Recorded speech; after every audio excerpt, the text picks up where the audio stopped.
शिवप्रेमींसाठी आज अभिमानाचा क्षण आहे। छत्रपती शिवाजी महाराजांच्या 12 किल्ल्यांना युनेस्कोच्या जागतिक वारसा यादीमध्ये स्थान मिळाले आणि यात महाराष्ट्रामधील रायगड, राजगड, प्रतापगड, शिवनेरी, पन्हाळा, लोहगड, साल्हेर, सिंधुदुर्ग, विजयदुर्ग आणि सुवर्णदुर्ग तसंच खांदेरी या 11 किल्ल्यांचा समावेश आहे। तर यामध्ये तामिळनाडूमधील ऐतिहासिक जिंजी किल्ला सुद्धा आहे आणि ही यादी शिवरायांच्या गौरवशाली इतिहासाला जागतिक स्तरावरती मान्यता देणारी ठरते।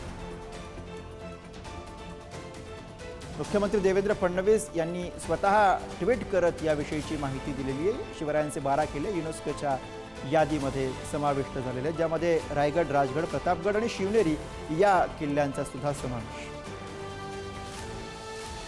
मला हेही आनंद आहे की पार्लमेंटमध्ये मी हा विषय घेतला, चांगल्या पद्धतीने मांडलं की बाकीच्या किल्ल्यांना महत्त्व दिलं जातं, पण महाराष्ट्राच्या किल्ल्यांना का जागतिक वारसा स्थळामध्ये समाविष्ट केलं जात नाही।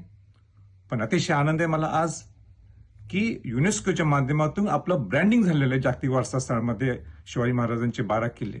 पण त्याच्यावर आपण थांबून चालणार नाहीये। आपला नेक्स्ट स्टेप आणि सरकारची ही जबाबदारी आहे की ब्रँडिंग झाल्यानंतर खऱ्या अर्थाने शिवाजी महाराजांचे हे 12 किल्ले संवर्धन आणि जतन कशा पद्धतीने आपल्याला करता येईल।